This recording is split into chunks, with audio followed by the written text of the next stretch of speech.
സങ്കീർത്തനങ്ങളുടെ പുസ്തകത്തിൽ നിന്നുള്ള വായന. അധ്യായം 19. പ്രപഞ്ചവും നിയമവും ദൈവമഹത്വം ഉദ്ഘോഷിക്കുന്നു. ആകാശം ദൈവത്തിൻ്റെ മഹത്വം പ്രഘോഷിക്കുന്നു. വാനവിധാനം അവിടുത്തെ കരവേലയെ വിളംബരം ചെയ്യുന്നു. പകൽ പകലിനോട് അവിരാമം സംസാരിക്കുന്നു. രാത്രി രാത്രിക്ക് വിജ്ഞാനം പകരുന്നു. ഭാഷണമില്ല, വാക്കുകളില്ല, ശബ്ദം പോലും കേൾക്കാനില്ല. എന്നിട്ടും അവയുടെ സ്വരം ഭൂമിയിലെങ്ങും വ്യാപിക്കുന്നു. അവയുടെ വാക്കുകൾ ലോകത്തിൻ്റെ അതിർത്തിയോളം എത്തുന്നു. അവിടെ സൂര്യന് ഒരു കൂടാരം അവിടെ നിന്ന് നിർമ്മിച്ചിരിക്കുന്നു.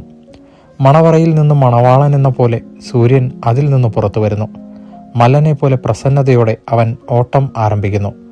ആകാശത്തിൻ്റെ ഒരറ്റത്ത് അവൻ ഉദിക്കുന്നു, മറ്റേ അറ്റത്ത് അവൻ്റെ അയനം പൂർത്തിയാകുന്നു. അവൻ്റെ ചൂടിൽ നിന്ന് ഒളിക്കാൻ ഒന്നിനും കഴിയുകയില്ല. കർത്താവിൻ്റെ നിയമം അവികലമാണ്, അത് ആത്മാവിന് പുതുജീവൻ പകരുന്നു. കർത്താവിൻ്റെ സാക്ഷ്യം വിശ്വാസ്യമാണ്, അത് വിനീതരെ വിജ്ഞാനികളാക്കുന്നു. കർത്താവിൻ്റെ കൽപ്പനകൾ നീതിയുക്തമാണ്, അവ ഹൃദയത്തെ സന്തോഷിപ്പിക്കുന്നു. കർത്താവിൻ്റെ പ്രമാണം വിശുദ്ധമാണ്, അത് കണ്ണുകളെ പ്രകാശിപ്പിക്കുന്നു. ദൈവഭക്തി നിർമ്മലമാണ്, അതെന്നേക്കും നിലനിൽക്കുന്നു.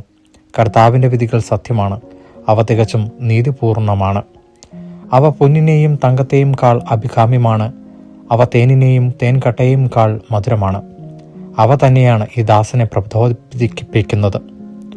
അവ പാലിക്കുന്നവന് വലിയ സമ്മാനം ലഭിക്കും. എന്നാൽ സ്വന്തം തെറ്റുകൾ മനസ്സിലാക്കാൻ ആർക്ക് കഴിയും? അറിയാതെ പറ്റുന്ന വീഴ്ചകളിൽ നിന്ന് എന്നെ ശുദ്ധീകരിക്കണമേ. ബോധപൂർവം ചെയ്യുന്ന തെറ്റുകളിൽ നിന്ന് ഈ ദാസനെ കാത്തുകൊള്ളണമേ. അവ എന്നിൽ ആധിപത്യം ഉറപ്പിക്കാതിരിക്കട്ടെ.